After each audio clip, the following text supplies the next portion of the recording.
Sanskriti University for Excellence in Life, BTech Agri BSc Lateral Entry.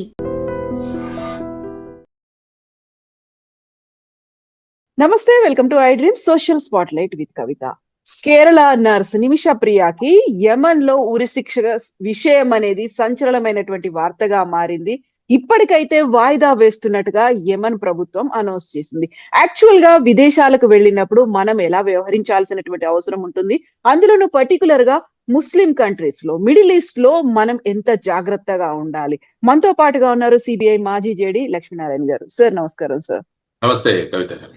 Sir, Nimisha Priya case అనేది 2017లో జరిగింది. అప్పటి నుంచి prolong అవుతూ వచ్చింది.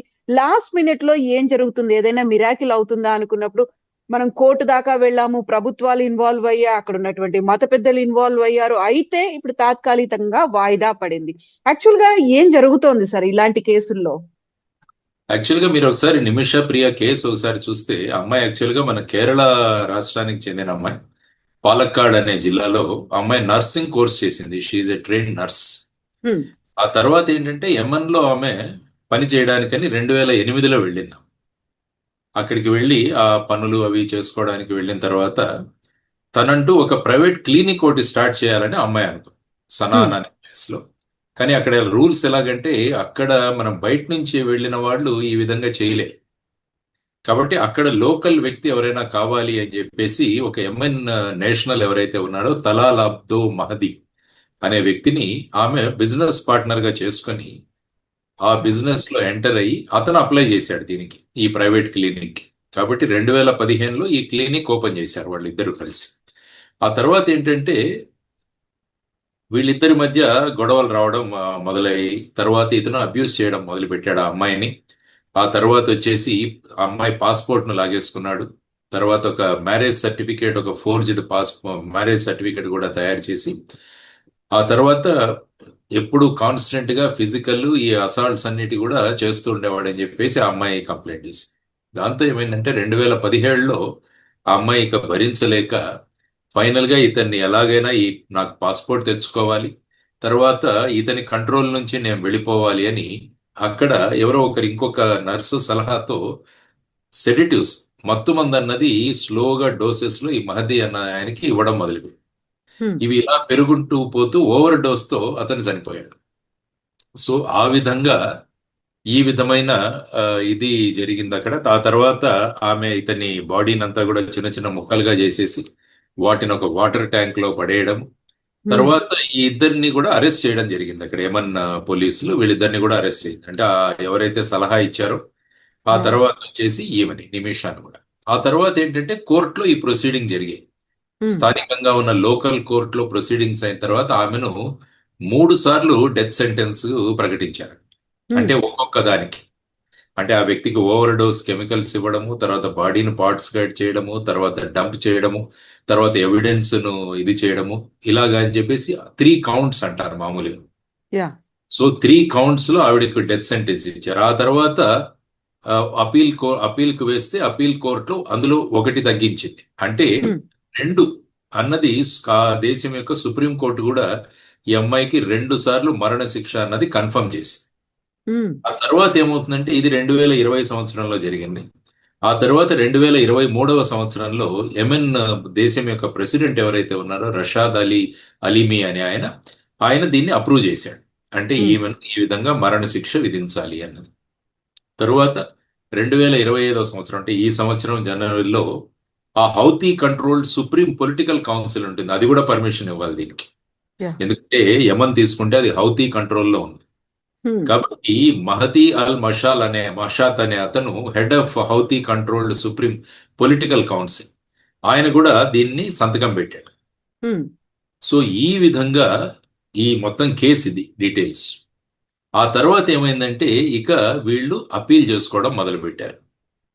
మొదటిగా ఏమైందంటే డిసెంబర్ 24న ఈ అమ్మాయి నిమిష ప్రియ అమ్మగారు ఎవరైతే ఉన్నారో ప్రేమ కుమారి అని, ఆవిడ కూడా ఒక డొమెస్టిక్ వర్కరే. ఆవిడ ఏంటంటే ఢిల్లీ హైకోర్టుకు వెళ్ళింది. ఎందుకంటే యమన్ కు ట్రావెల్ చేయడానికి అప్పుడు ట్రావెల్ బ్యాన్ ఉండింది మన దగ్గర. కాబట్టి ఈమె ఢిల్లీ హైకోర్టు నుంచి ట్రావెల్ చేయవచ్చు అని చెప్పి ఆమె ఏప్రిల్ 2025లో వాళ్ళ అమ్మ అక్కడ చేరుకొని అక్కడ ఈ మహతి అతను ఎవరైతే ఉన్నాడో చనిపోయిన వ్యక్తి వాళ్ళ ఫ్యామిలీని ఎలాగైనా మీరు దీని నుంచి ఆ అమ్మాయిని కాపాడండి, ఆమెకు క్షమాభిక్ష పెట్టండి అని ఈవిడ తర్వాత ఏమైంది, సుప్రీంకోర్టులో కూడా ఒక కేసు వేయడం జరిగింది. మీరు మొన్న 14 జూలై చూస్తే సుప్రీంకోర్టు మన గవర్నమెంట్ సుప్రీంకోర్టు ఏం చెప్పిందంటే ఆల్మోస్ట్ ఇక డిప్లొమాటిక్ ఇంటర్వెన్షన్ అన్నది ఆల్మోస్ట్ ముగిసిపోయింది మాకు. ఎందుకంటే హౌతీ రిజీమ్ అక్కడ ఏదైతే ఉందో అది ఫార్మల్ గా రికగ్నైజ్ చేయలేదు ఇండియా. కాబట్టి ఇక డిప్లొమాటిక్ ఇంటర్వెన్షన్స్ అంత ఇదిగా ఉండవు అన్న తర్వాత యాక్చువల్గా ఒక సున్నీ స్కాలర్ ఉన్నాడు, ఆయన కాంతాపురం ఏపీ అబూబకర్. ఆయన ముందుకొచ్చాడు, వచ్చి యెమెన్లో ఉన్న అథారిటీస్తో ఆయన మాట్లాడి దీన్ని పోస్ట్పోన్ చేయించాడు. ఆ తర్వాత 16 జూలై ఆ రోజు ఈ పోస్ట్పోన్మెంట్ అనేది కన్ఫర్మ్ అయ్యి మనకంటే ఈరోజు పోస్ట్పోన్ కన్ఫర్మ్ చేసి కొంత ఎక్కువ సమయం ఇంకొన్ని రోజుల తర్వాత దీని మీద నిర్ణయం తీసుకుంటాము అన్నది వాళ్ళు చెప్పింది. అంటే దేనికి పోస్ట్పోన్మెంట్ చేశారంటే అక్కడ ఒక పదం ఉంది, దాని పదాన్ని ఏమంటారంటే దియా అంట. అంటే అక్కడ 2 రకాలుగా ఉన్నాయి. మీరు యాక్చువల్గా అక్కడ ఉన్న చట్టాన్ని ఒకసారి చూస్తే దాన్ని షరియా లా అంటారు. షరియా లా అంటే ఏంటంటే షరియాకు మీరు లిటరల్ మీనింగ్ తీసుకుంటే correct path or the way, అంటే మార్గం ఏంటి, సరైన మార్గం ఏంటి అన్నది షరియా యొక్క ట్రాన్స్లేషన్. యాక్చువల్గా ఇది ఖురాన్ నుంచి తరువాత హదీత్ నుంచి, ఈ రెండిటి నుంచి ఈ షరియా అన్నది ఏర్పడింది అనమాట. అంటే ఖురాన్ తర్వాత హదీత్ అంటే ప్రాఫెట్ మహమ్మద్ ఏదైతే చెప్పారో తర్వాత వారి యాక్షన్స్ ఏవైతే ఉన్నాయో వీటన్నిటిని హదీత్ అంటాం. ఖురాన్ అన్నది డైరెక్ట్ గా అల్లా నుంచి వచ్చిన పలుకులు అన్నది ఖురాన్ నమ్మతం. సో ఈ రెండిటి ద్వారా ఈ షరియా అన్నది ఏర్పడింది అనమాట. సో ఇప్పుడు ఈ షరియా నుంచి వచ్చిన దాంట్లో 2 ఉన్నాయి. ఒకటి ఏంటంటే ఖిసాస్ అంటారు, రెండవది వచ్చేసి దియా. ఈ 2 పదాలు మనకు తెలియాలి. ఖిసాస్ అంటే ఏంటంటే ఐ ఫర్ ఐ, అంటే మా వ్యక్తిని వీళ్ళు చంపారు కాబట్టి ఆ వ్యక్తిని కూడా చంపాలి అన్నది మొదటి ఇది. రెండవది వచ్చేసి దియా అంట. దియా అంటే దీన్నే ఇంగ్లీష్ లో బ్లడ్ మనీ అంటారు. అంటే ఏ వ్యక్తి అయితే ఆ కుటుంబం నుంచి వాళ్ళు కోల్పోయారో దానికి కాంపెన్సేషన్ గా మీరు డబ్బు రూపంలో వాళ్ళకిస్తే వాళ్ళు ఈ ఎవరైతే వ్యక్తి చంపారో ఆ వ్యక్తికి క్షమాభిక్ష పెట్టచ్చు. సో ఇప్పుడు ప్రస్తుతానికి జరుగుతున్నది ఈ దియా అంటే ఈ బ్లడ్ మనీ గురించి నెగోసియేషన్స్ జరుగుతున్నాయి. అంటే ఎంత కావాలి వాళ్ళకి, ఏ విధంగా వాళ్ళు సాటిస్ఫై అవుతారు అన్న దాని గురించి. అప్పుడు ఏమవుతుందంటే ఆ ఫ్యామిలీ ఎవరైతే ఉన్నారో, ఈ వ్యక్తి ఎవరైతే మరణించాడో ఆ వ్యక్తి వాళ్ళ ఫ్యామిలీ ఏం చేయాలి అంటే మాకు ఖిస్సా అన్నది వద్దు,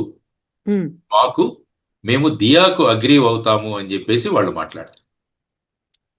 కాబట్టి వాళ్ళు ఏం చేయాలంటే ఖిసాస్ అన్నది మాకొద్దు, అంటే మాకు ఐ ఫర్ ఐ వద్దు, అంటే కంటికి కన్ను, అంటే మాకు చావుకు చావు అది వద్దు, కానీ మేము ఈ దియా అంటే బ్లడ్ మనీని యాక్సెప్ట్ చేసి మేము ఆ అమ్మాయికి క్షమాభిక్ష పెట్టడానికి సిద్ధము అని అంటారు. ఇది యాక్చువల్గా ఈ కాన్సెప్ట్ ఖురాన్ లో సురా అల్ బక్రా అని ఉంది, అందులో 2:178 అంటారు. దానిలో ఈ సిద్ధాంతం ఉందన్నమాట.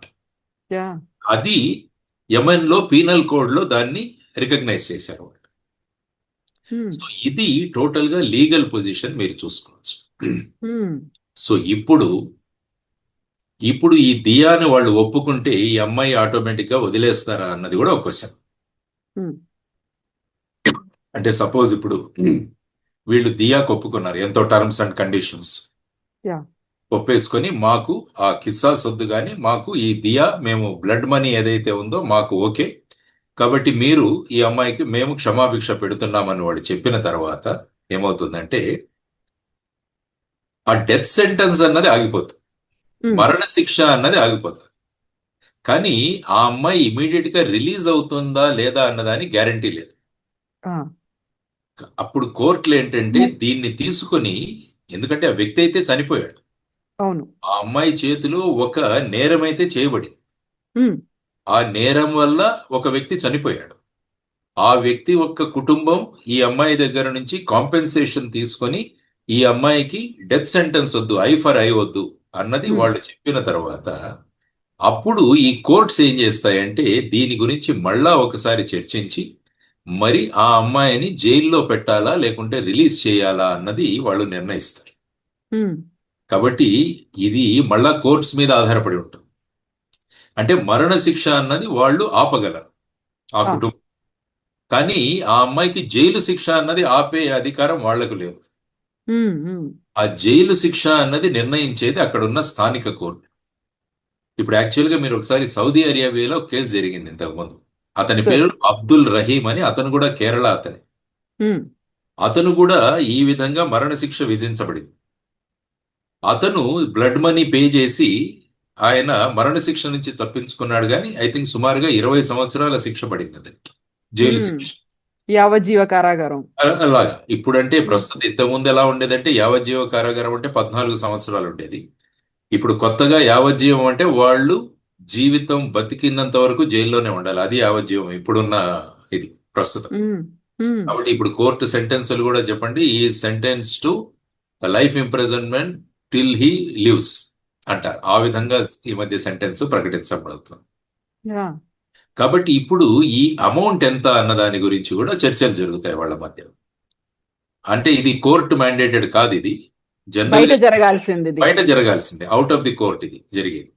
అంటే ఆ వ్యక్తి యొక్క సోషల్ స్టేటస్ ఏంటి, ఆ వ్యక్తి జీవించి ఉంటే ఎంత అమౌంట్ సంపాదించేవాడు, అంటే అతని ఆదాయం ఎంత ఉండేది, తర్వాత ఆ దేశంలో ఉన్న కస్టమరీ నామ్స్ ఏవైతే ఉంటాయో, పద్ధతులు ఏవైతే ఉంటాయో ఈ విధంగా నిర్ణయిస్తారన్నమాట.